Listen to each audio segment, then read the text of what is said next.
Apple just leaked its most divisive iPhone yet, and nobody's talking about the chip. Bloomberg's Mark Gurman says Apple is testing a deep red finish for the iPhone 18 Pro lineup, and it's closer to burgundy than anything red Apple has ever shipped. Not product red, not cherry red, not we slapped red paint on it and called it Courage Red. Burgundy on a Pro model.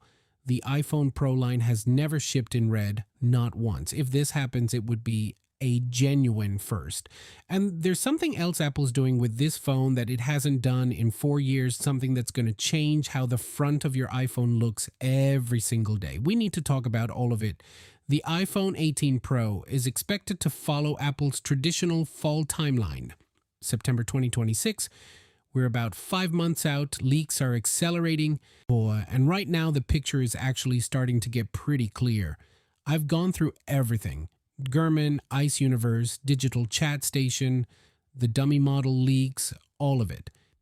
And I want to give you the real picture, not just a list of specs, the story of what Apple is actually doing here, why it matters, and whether any of it should actually change your buying decision. Because there's one thing about the color strategy specifically that genuinely surprised me. We'll get to that.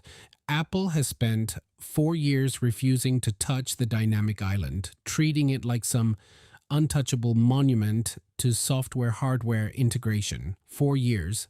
The iPhone 14 Pro's pill-shaped cutout sat there, exactly the same width, height, and visual footprint on the 15 Pro, 16 Pro, and 17 Pro. Every review cycle, someone would ask, when are they shrinking the pill? And every cycle, the answer was, not yet. Well, not yet just became this year. Leaked screen protectors sourced from Weibo now suggest Apple has finally decided 4 years is long enough, shrinking the dynamic island by roughly 35% on the iPhone 18 Pro. The mechanism is straightforward. Move the Face ID flood illuminator under the display. Leave only the infrared camera and front lens in the cutout, and suddenly that wide pill becomes a narrow sliver. That figure refers to the default on-screen dynamic island width, including surrounding black pixels, not the physical hardware cutout itself, but the visual difference should be immediately apparent in daily use. The iPhone 17 Pro's island is a wide, commanding presence even at rest.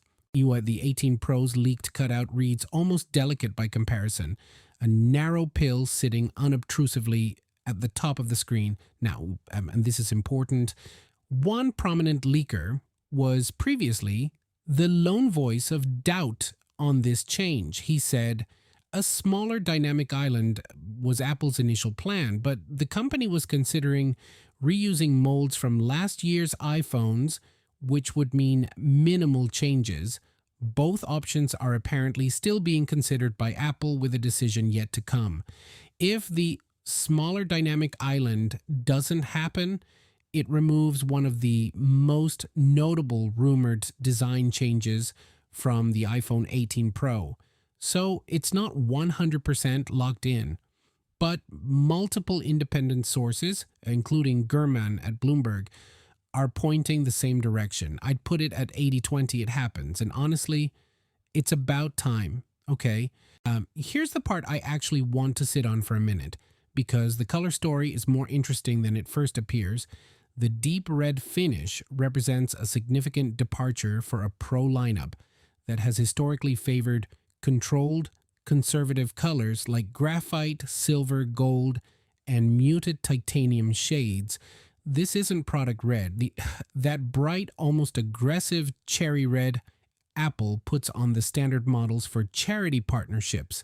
This isn't the bright cherry red of old product red devices. It's a deeper, more sophisticated shade that fits the Pro's premium positioning while still being far bolder than the titanium and graphite options that defined recent generations. Think the color of a really good Bordeaux or a luxury car interior. It's red that's trying to be classy about it. And here's the part that's actually a little wild. Rumors of purple and brown finishes have also circulated, but Gurman believes those are just variants of the same red idea. The decision to skip black for a second consecutive year has already generated polarized reactions among enthusiasts. Wait, no black. Again.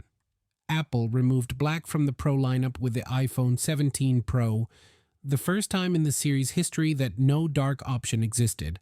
Cosmic orange and deep blue replaced it, generating significant discussion. And apparently, Apple looked at all that noise, shrugged, and said, "We're doing it again." But here's where it gets interesting. And this is the thing nobody's really connecting right now. For buyers who want black, what Gurman specifically noted that the foldable iPhone is being designed with conservative space gray and silver finishes. Apple is apparently separating its color identity across product lines, bold and expressive for Pro, understated, and premium for the foldable. So if you want a black iPhone in 2026, you're buying the Fold, which will reportedly be around $2,000. That's not an accident. That's a strategy. The aluminum material change is the engineering enabler that makes the iPhone 18 Pro's new colors richer and more vivid than the titanium generation could achieve. Apple is betting that Pro buyers want to be identified by their color choice. Whether you love that bet or hate it, respect the confidence. All right, let's move fast through the Bebe hardware because there's a lot here, and I don't want to lose you in a spec sheet. At the center of expectations is the A20 Pro chip, built on a cutting-edge 2-nanometer process, promising better speed and efficiency compared to previous generations. Moving from the 3-nanometer A18 Pro to 2 nanometers delivers improved power efficiency and stronger AI processing, which directly benefits battery life and computational photography. Battery life stands out as a major highlight, especially for the iPhone 18 Pro Max. Leakers report a capacity jump to 5,100 to 5,200 milliamp hours, the largest ever in an iPhone, enabled by a slightly thicker chassis measuring around 8.8 millimeters, up from 8.75 millimeters on the iPhone 17 Pro Max. The more efficient 2-nanometer chip helps stretch usage even further. Some projections suggest up to 40 hours of mixed use on a single charge. 40 hours on a single charge on an iPhone. I'll believe it when I test it, but that would genuinely change how I travel. On the camera side, the main 48 megapixel fusion camera on both iPhone 18 Pro models is rumored to have a variable aperture, which would allow users to control the amount of light that passes through the lens and reaches the sensor. This would provide greater control over depth of field. That is huge for photographers. Variable aperture is something high-end Android cameras have been playing with, and now Apple might be doing it properly, mechanically, on both Pro models. The devices could also feature a new 3-layer stacked image sensor, which may enhance image processing speeds, reduce noise, and improve dynamic range. Wider apertures for both the main and telephoto cameras are also expected, particularly benefiting low-light photography. And on connectivity, 2026 could be the year the Pro iPhone models get an Apple-designed modem, with rumors suggesting we'll see the debut of the C2 with M-Wave 5G support, Apple's own modem, in a Pro iPhone. Finally, okay, here's the honest part. Since the iPhone 17 Pro offered a bold new design, Apple is unlikely to make major changes again this year. These latest leaks are in line with the kind of iterative changes we've come to expect from most iPhone updates. Dummy model leaks indicate Apple will largely retain the previous generation's design language. Straight-edged premium look with familiar button and port placement. The tri-camera module with LiDAR sensor maintains the characteristic bump. Screen sizes, same 6.3-inch and 6.9-inch display sizes as the current models, and there are people out there who are going to look at all this and say, So it's basically an iPhone 17 Pro with a slightly smaller pill, a new color, and a bigger battery. And honestly, that's not entirely wrong. But here's my counter. Rumors indicate next year's 20th anniversary, iPhone could be the model that's a more drastic overhaul. Apple is deliberately playing this year's safe, banking on the chip jump, the camera upgrade, and the color moment to carry the story. And if the battery really does hit 40 hours and the dynamic island really does shrink by 35%, those are two things you will notice every single day you use this phone. That's not nothing. So, should you be excited about the iPhone 18 Pro? Here's my honest take. If you're on an iPhone 16 Pro or older, yes, actually. The combination of the 2 nanometer chip, the variable aperture camera, the battery leap, and the smaller dynamic island makes this the most substantive Pro upgrade in a few cycles.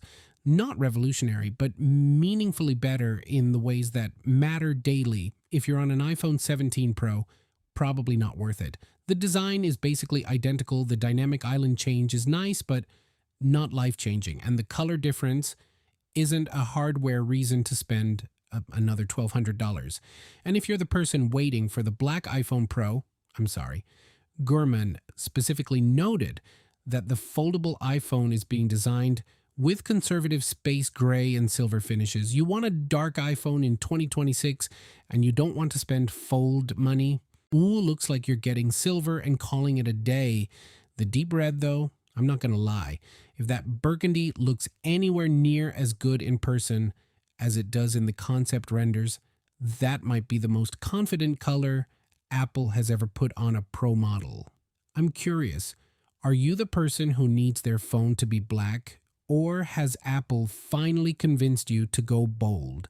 Let me know, because the comments on every leak post are absolutely unhinged on this topic, and I want to see where you all land. See you next one. Peace.